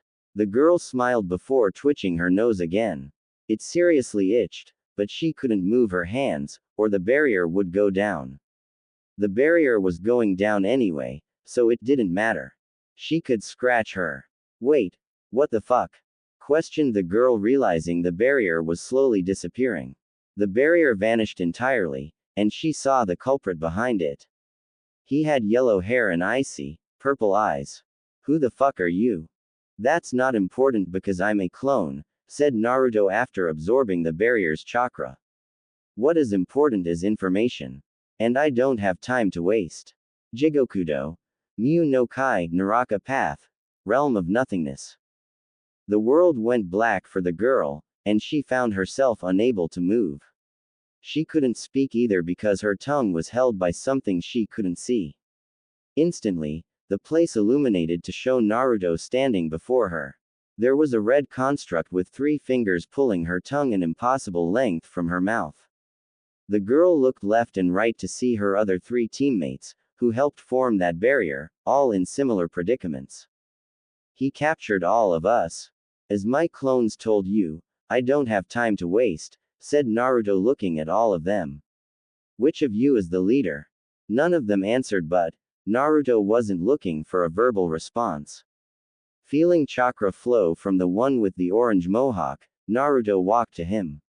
Congrats, you tried to escape first. Ninjendo. Kyukin, human path. Absorption soul. Naruto placed a palm to the boy's chest before closing his eyes. A second went by before Naruto nodded and removed his hand. The other 3 saw a ghoulish apparition attached to his hand that he tossed away into the darkness. The 3 looked back at the boy and could see his body limp. Did he remove his soul?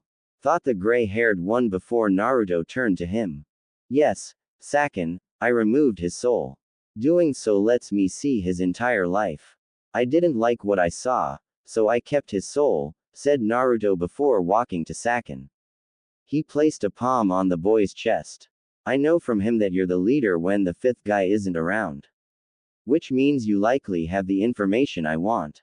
Naruto did the same to the effeminate-looking boy. Thank you for the information. Naruto removed his hand with the boy's soul attached.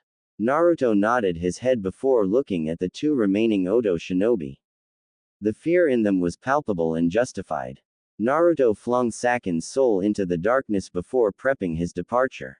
I'll be back for you too, said Naruto before disappearing in black fire. Naruto reappeared atop the Chunin exam stadium from the mouth of a large head. The head vanished, and Naruto looked across the destroyed roof. I'm coming, Gigi. The cage will not live past this day. With that, Naruto disappeared in a phantasm to aid his cage. He wouldn't let Orochimaru murder his pseudo-grandfather. Not while he could do something about it, at least. Hiruzen versus Orochimaru. Kukukuku-sensei, you don't look like you're doing too well, said Orochimaru laughing at the Sandaime. Lying down on his back, Sarutobi Hiruzen wasn't doing too well. Not only was his age showing itself at the worst time, but his once student managed to summon Hiruzen senseis. The Shodaime and Nadaime Hokages were brought back to life. Edo Tensei, Impure World Resurrection, was a troubling jutsu. It was an insult to nature because it brought the dead back to the world of the living. And Orochimaru chose 2 of the most powerful shinobi in history. Hashirama Sensei and Tobirama Sensei. Thought Hiruzen looking left and right at the both of them. The 2 zombies were closing in on the cage's downed frame along with Orochimaru to finish him off for good. If Orochimaru had the jutsu perfected and brought them back closer to full power, this wouldn't have been any contest. Prime me couldn't beat the 2 together. Let alone old man me now. Even with the technique butchered, the undead cages were running him ragged. The old cage didn't have much chakra left. Orochimaru had plenty, and by way of Edo Tensei, Hashirama and Tobirama had an infinite supply. Hiruzen closed his eyes and felt like laying there and accepting his defeat. The odds were heavily out of his favor. He couldn't. He was the Hokage and needed to. You look like you could use a hand. Hiruzen's eyes snapped open to see his red Hokage hat. He discarded the hat earlier thanks to having more suitable combat gear underneath for his battle with Orochimaru. And underneath his Hokage's hat was a smiling Naruto looking down at him. Hiruzen wondered how Naruto got here, but he put that in the back of his mind to marvel at his eyes. Those can't be what I think they are, thought Hiruzen, recognizing the mythological eyes.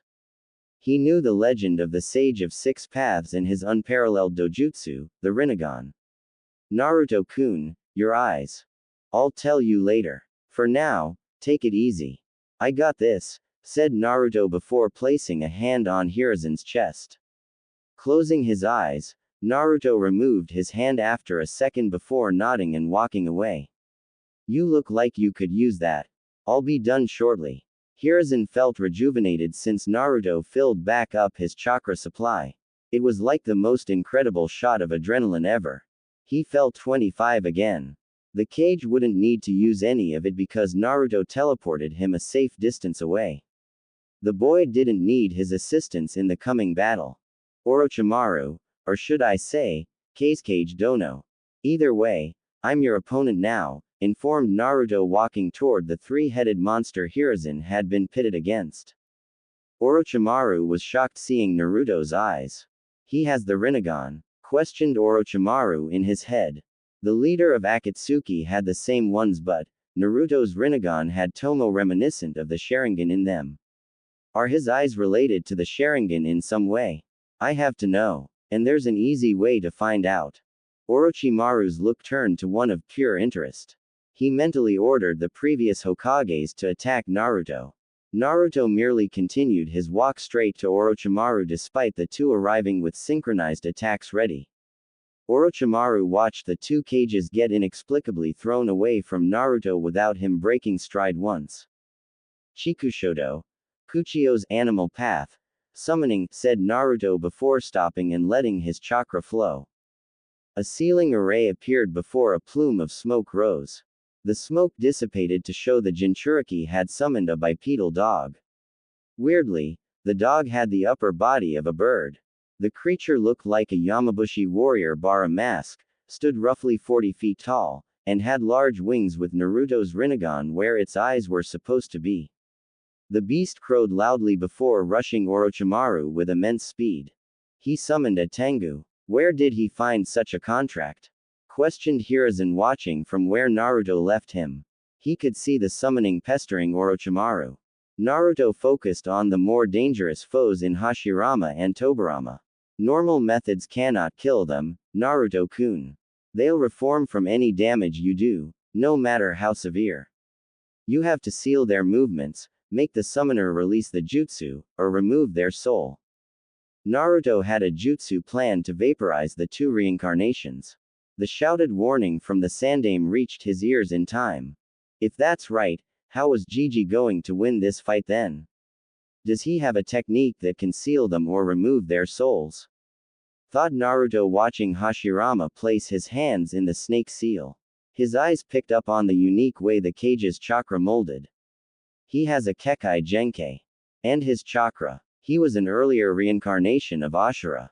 Mokuden. Jukai Koden, wood style. Nativity of a world of trees.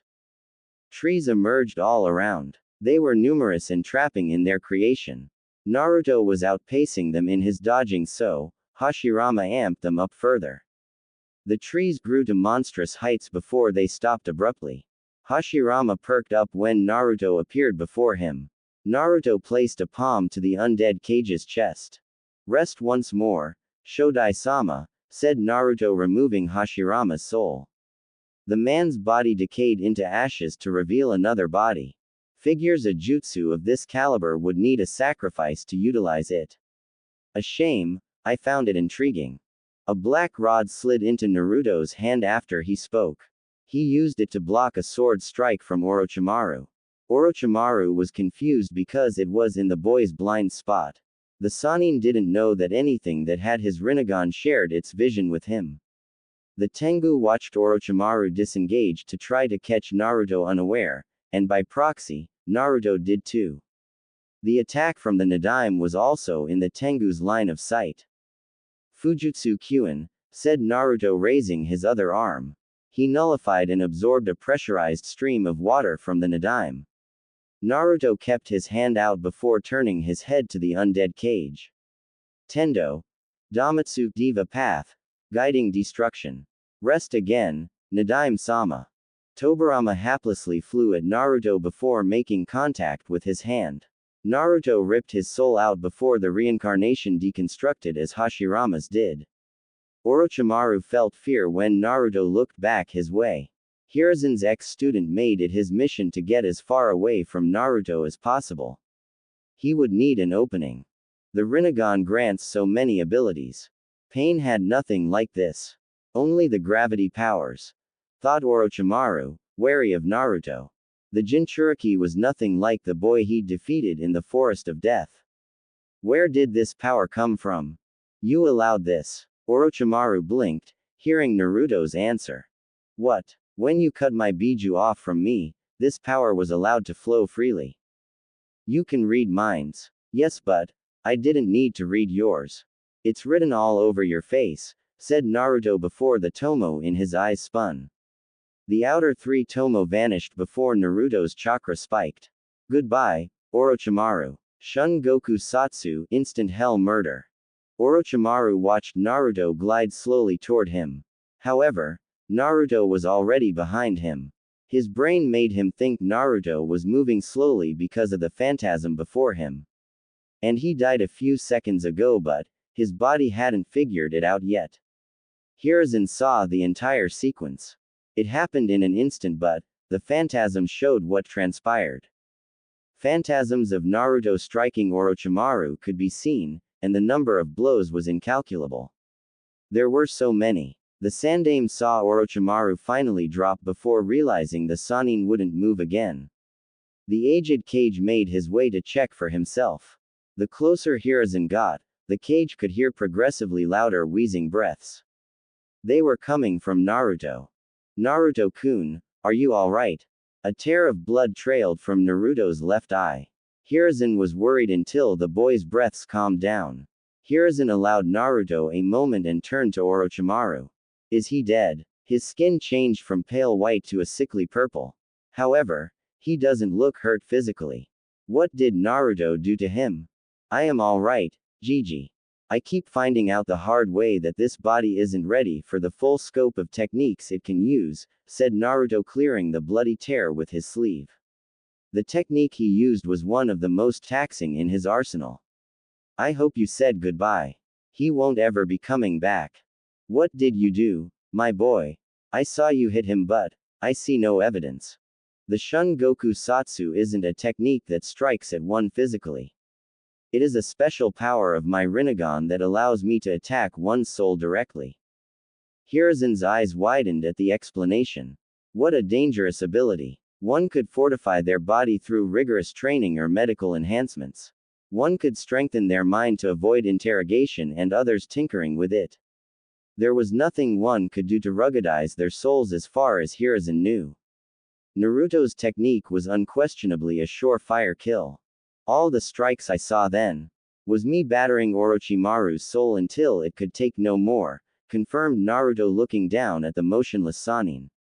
The discoloration of his skin is a byproduct of the soul no longer housing the body. I destroyed his soul entirely, and that's the last anyone will hear of him. This life or the one after. Orochimaru was gone entirely. There wasn't going to be an afterlife for him. Hiruzen wanted to say that was harsh, but he couldn't. He knew what his ex-student had become, what he had done. If anything, that was too easy a punishment. Orochimaru could have burned in hell if it were up to most of the shinobi world. I saw some of his subordinates' memories. That was a very vile man, Gigi. I would have read his mind, but I don't want to know of all the things he did. I'm sure they were disgusting. Naruto's Tengu made its way to its summoner. Naruto hopped atop its shoulder before looking at his Hokage. I have some things to handle. I'll be by later to tell you what happened to me. I'll keep this hat until then, too, because it will be mine eventually. Never forget that, Dadbeo. Hiruzen forgot all about his Kage hat. The kid did look good wearing it. I'll be glad to give it to you someday, said Hiruzen before Naruto's summon flew away. Once Naruto got out of eyesight, Hiruzen noticed several Anbu reaching his position. The same ninjas who watched the fight thanks to the barrier earlier. Hiruzen wondered why they didn't spring into action when the barrier fell. He'd find out later that Naruto stalled them, all to keep as many people as possible from finding out about his powers. He wasn't ready to show the world yet. What is the status of the village? Questioned Hiruzen, showing where his priorities were at. Secure, Hokage-sama. Jiraiya-sama is warding off any threats with help from others. Uzumaki Naruto thwarted their main threat of a full Ikibi based on reports from several genin. Without the Ikibi, expelling the enemy is going well, reported the tan-cloaked Anbu. Sunagakur has surrendered already. They found out their cage was Orochimaru and ceased their actions. The Anbu then took notice of Orochimaru before looking up at Hiruzen. Orochimaru. Dead, yes. We have no time to waste. Let us finish dealing with this invasion, said Hiruzen sharply before they all departed. 1 week later. With how bad the invasion could have been without Naruto's intervention in the Hokage's fight and stopping Gaara from using a full possession in the heart of Konoha, lives were still lost. A mass funeral was held for the lives of those lost. Hiruzen gave the deceased an excellent speech. He addressed the residents in a way that uplifted them in such a trying time. It was moments like these that reminded you this man had been a leader for over 4 decades. Despite all the newly hopeful faces, Hiruzen particularly paid attention to Naruto. He wasn't the only one sad, but he seemed the most affected. As Naruto promised, he returned after defeating Orochimaru to speak with Hiruzen. Hiruzen would like to think he took it in stride. However, he was sure there was a slack-jawed expression on his face for the majority of it. It was indeed an amazing thing that had happened to Naruto. Hiruzen thought, with all that power at his disposal, Naruto would be happy all the time. Instead, Hiruzen found out Naruto was no longer the one he had grown to know. The Naruto Hiruzen knew would spin this melancholy into motivation for the future. In an, I'll get strong enough, so this never happens again, kind of way. That wasn't the case. Because in actuality, all the power he possessed was the problem. I still can't save everyone. I'm otherworldly strong, and yet, I couldn't save everyone, thought Naruto with uncharacteristically dim blue eyes. The brightness wasn't there anymore. What's the point? What was the point of endowing me with these powers if I can't keep everyone alive? A conundrum Naruto could have solved. He had the power to keep everyone alive. Sadly, he lacked the ability. Gedo Outer Path was the 7th path that lived outside the realm of life and death. Naruto could bring the dead back to life with this path if he so chose. Unlike Edo Tensei, the reincarnated would truly be alive. After leaving Hiruzen, Hagoromo met him with resistance when attempting to use it. Hagoromo appeared before Naruto before he could go through with the jutsu. Naruto tried to explain he wouldn't die from the jutsu. Hagoromo shook his head and made Naruto realize once again that he wasn't him. Naruto was Naruto, not Hagoromo.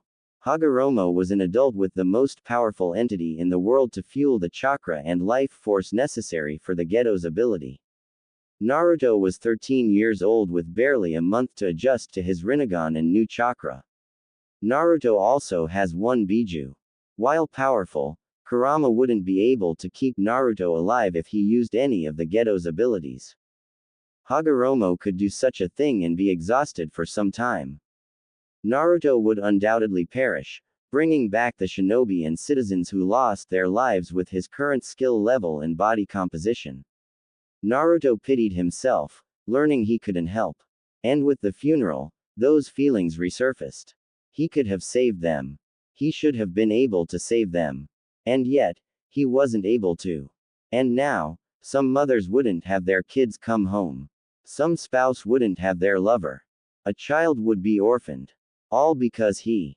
Naruto-kun. Naruto blinked, feeling a hand on his cheek.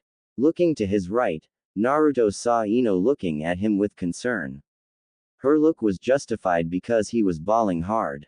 He could feel the tears streaming down his cheek. Hey, Ino-chan. Are you okay? Questioned Ino softly. The funeral was over, and people were leaving but, Naruto hadn't moved. Ino noticed and had been trying to get his attention the entire time. Did you know one of the deceased? No, well, yes but, I was, started Naruto before stopping. Ino was one of 2 people who knew about his eyes and potential. He didn't have to hide this from her. It'd probably be good to let her know now that he thought about it. I could have saved them. You shouldn't think like that. I know you're strong now, but you can't do everything, said Ino, trying to lighten the mood.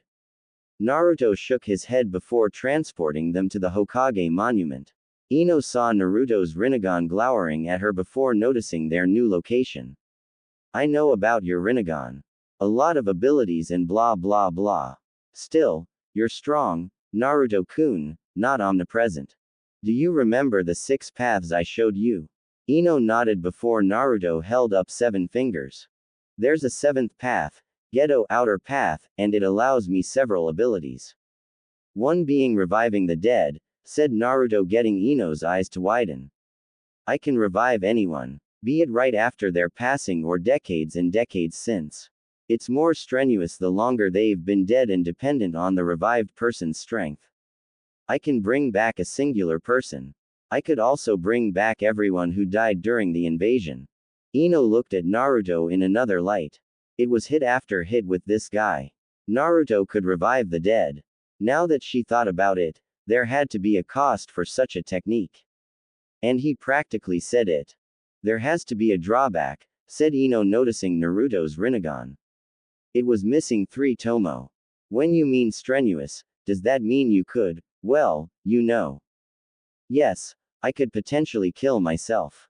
Naruto found no reason to hide such a thing. He didn't want to lie to Ino. The look he got brought a smile to his face. She does look like Hagoromo's lover. She used to stare at him the same way for the things he would say. It's crazy the similarities. Naruto wrapped Ino up in a hug before she could lay into him. I know, now at least. Ironically, I was forced to realize it when I attempted by the man who gave me this power. Time is the most dangerous aspect. Time? Questioned Ino with her head settled comfortably on Naruto's shoulder. Her comfort was weird because wasn't Naruto shorter than her? When did he get taller than me? He grew several inches taller than me in just a month. The longer the length of time since the revived's death, the life force required exponentiates. The strength of one is a factor, but time is the decider in how difficult it'd be on me to bring someone back, said Naruto informatively to Ino. She nodded into his shoulder, getting him to continue. If someone dies immediately, their soul is usually stuck within limbo for a moment. If there, it's much easier to grab. As time passes, the soul moves further and further away, which makes it much harder to reach and bring back. Since the invasion just happened, you could have revived everyone, no problem. Yes, bringing them back wouldn't have killed me if I was more adjusted to my new powers. I'd be drained and likely bedridden for some time afterward, but not dead. This information put Ino at ease. She didn't like the idea of Naruto dying. They weren't friends, but he was her best friend's teammate, they graduated together, and she knew all the great things he could do for Konoha. Maybe even the world. That Rinnegan of his was amazing. And speaking of Rinnegan, what happened to your Rinnegan? Your Rinnegan. It has 6 tomo. It had 9 a week ago. Oh, I destroyed Orochimaru's soul, said Naruto, feeling Ino nod slowly into his shoulder again. The girl was comfortable. She barely reacted to him speaking about destroying a soul. It takes a lot out of me to do such a thing. It weakens my eyes and vitality for a spell. I'll be back to normal with enough rest. Hey, Ino-chan. You're drooling on my shoulder, said Naruto, getting Ino to pick her head up in embarrassment. She discovered she hadn't been drooling at all. She glared at Naruto and got a cheeky smile in return.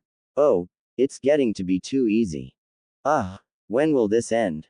Questioned Ino, placing her head back on Naruto's shoulder. He was really warm, and this was highly comfortable for some reason. It felt more right than it should have been. This could be addicting if I liked Naruto-kun. Too bad he has blonde hair, not black. We could have been a thing. Thought Ino, reveling in the hug from the Jinchuriki. Hinata would lose her mind if she were me right now. Well, it'll probably end soon. You're not so crazy about me anymore since finding out most of what I can do. No longer out to prove to everyone I'm Kami's right hand. Exclaimed Naruto, getting a soft smile from Ino. He could feel the girl's breathing lightening up. She was falling asleep in his arms. So, I have to take what I can. I'm going to get you back for all this. And don't worry, I'm still exposing you someday soon. Hey, good luck. With that said, Naruto looked down to see Ino asleep. Stalking him for the past month had finally caught up to her. One teleportation and Naruto stood in Ino's room. He gently tucked the sleeping girl into bed before smiling again at her. Ino did make him feel better. For the second time, even. He'd have to do something nice for her. Naruto would figure that out later because he remembered he had something else to attend to. Mu no Kai, Realm of Nothingness. A circle of black flames appeared around Naruto's feet before a head spawned and swallowed him whole. Unknown location. A humanoid statue sat with only its torso exposed, and its hands held up. Atop the statue's fingers stood 9 figures that were all holograms. On the right thumb stood a spiky-haired man that opened his eyes to reveal his Rinnegan. The eyes looked like Naruto's Rinnegan sans any Tomo. Those eyes turned to one hologram that spoke testily. Come on with it. Why the fuck did you call us here? You interrupted my ritual. The man's Rinnegan bore a hole into the man who spoke. They unnerved him to some degree. Luckily, his outburst wouldn't be met negatively and would get the ball rolling. Zetsu has some information he would like to share with us, said the Rinnegan wielder looking to the statue's right pinky. What do you have to report?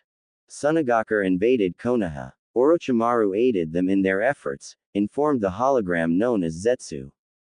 Despite the initial surprise of the attack, Konoha repelled the 2 forces without major damage. Is that all? This is a waste of time, spoke a hologram that looked more like a hunchback. Orochimaru died during the invasion. That bit of news got everyone's eyes to widen. The hologram with a ponytail and a bang of hair covering one eye was the first to speak. So that snake finally got what was coming to him, I wanted to do it, to be honest. Who was the one that got him? Orochimaru faced the Sandaime Hokage. Oh, looks like your cage can still get down, Itachi-san, spoke a taller hologram with beady eyes and shark-like teeth. That is the most prevalent news, but also, the Kyuubi Jinchuriki managed to defeat the Ikibi Jinchuriki who'd undergone a full possession, continued Zetsu, getting looks of interest. He seems to be under the tutelage and watchful eye of Jiraiya of the Sannin. During the first match of the exams, his performance was by far the most impressive. From their previous thoughts, the Kyuubi Jinchuriki wasn't anything impressive. According to Zetsu's initial report, Naruto had failed his Genin exam twice. Nothing was extraordinary about him other than the Biju within him. A Biju meant nothing to the people in the room. They could deal with a Biju sealed within an inept Jinchuriki. However, it seemed Zetsu's data was outdated if he could take out a full Biju. It looks like we need to update our information on him. Who is closest to the land of fire? Itachi-san and I are less than a day out. Good. You two will go and handle updating our information. Capture the Jinchuriki if possible, spoke the leader getting nods from the 2 shinobi. If there isn't anything else, continued the leader looking to Zetsu. He got a shake of the head from the man. Then you're all dismissed. We will reconvene again soon. The holograms slowly vanished one by one to go about their business.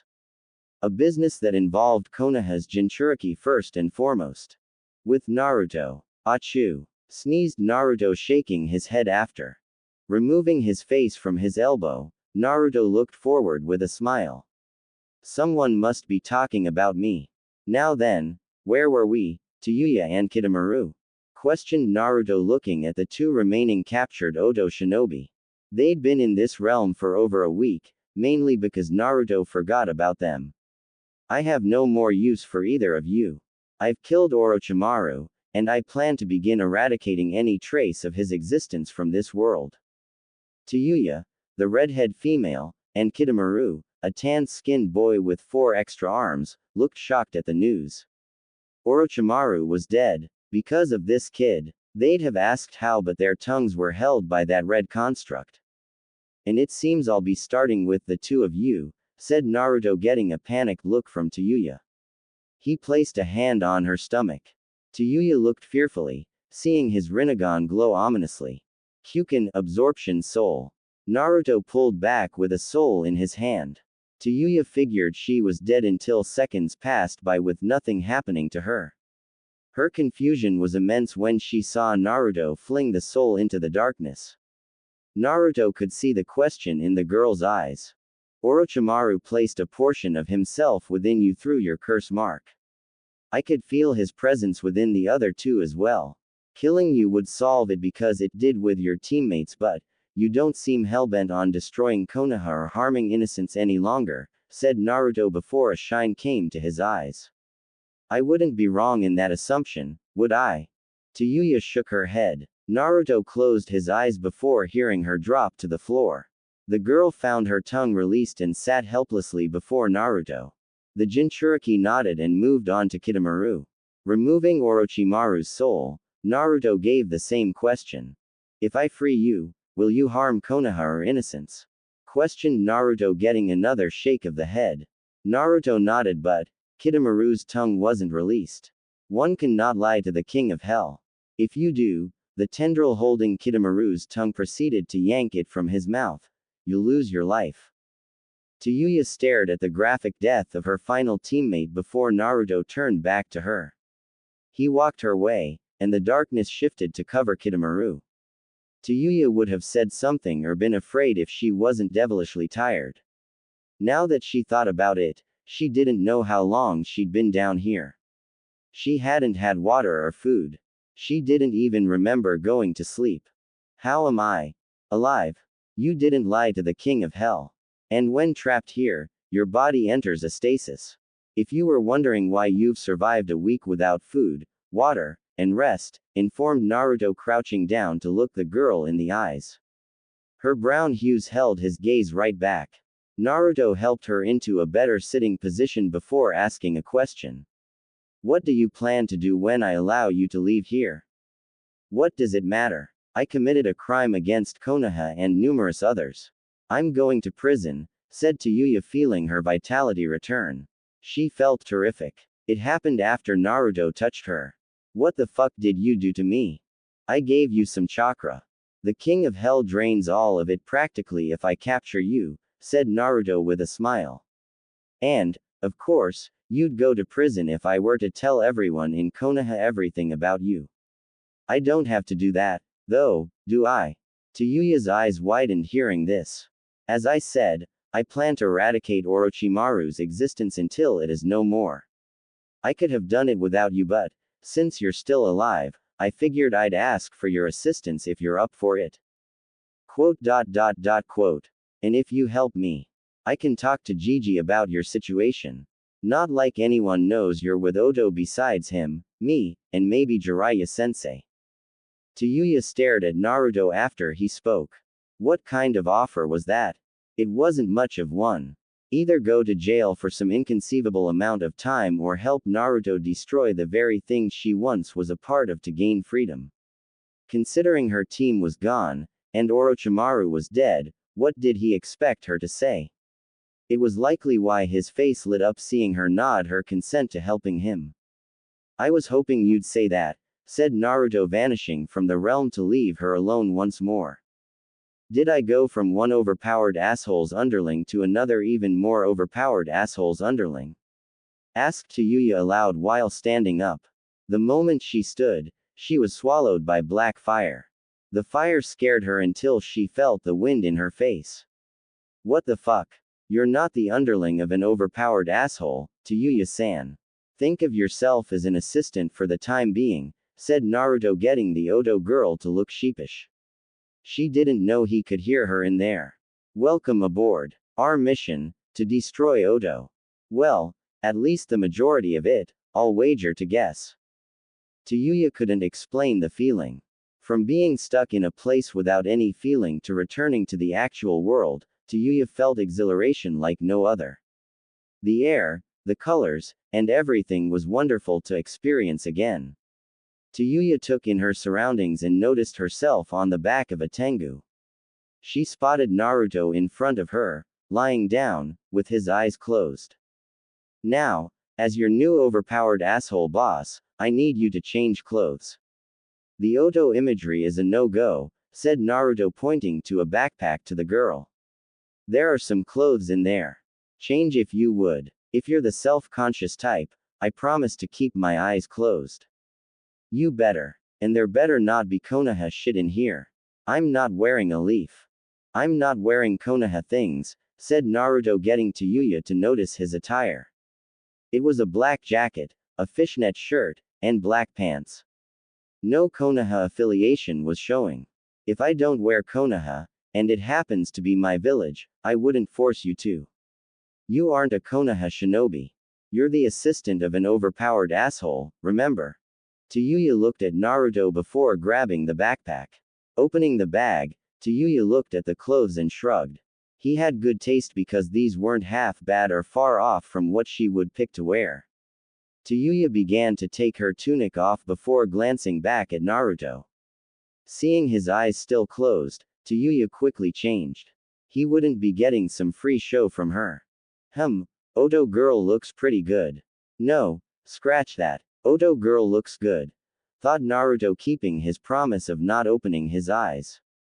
Too bad Tayuya didn't know Naruto could see clearly through the eyes of his summoning. Naruto would never think to peep on a girl, but human nature was human nature. Scratch that a third time. She's ridiculously hot. Why did she wear that baggy stuff? Also, what an interesting birthmark. Eventually, Tayuya finished redressing herself before walking to stand over Naruto. So, how do I look? Am I up to your standards now? Questioned Tayuya, getting Naruto to open his eyes. Naruto looked up at the girl and instantly blushed. Tayuya was dressed in a black, sleeveless kimono blouse with orange trimmings held closed by a traditional obi of the same two colors. A short black skirt covered her skin-tight black shorts. All in all, the girl looked good in her new clothes and like Naruto's assistant. They wore matching colors, after all. However, she was confused by his blush and lack of answering her question. The fuck is wrong with you? Why are you blushing? You're wearing a skirt. Yeah, I'm a girl. Girls wear skirts. And your shorts are skin tight. Oh, realized Tayuya quickly. She was standing over Naruto in a skirt with skin-tight shorts on. Tayuya blushed before crossing her legs. My new boss is a fucking pervert. Quote. Quote. You look good, by the way. Shut the fuck up. And thus, Naruto did. He'd try to fix that pervert stigma during their trip.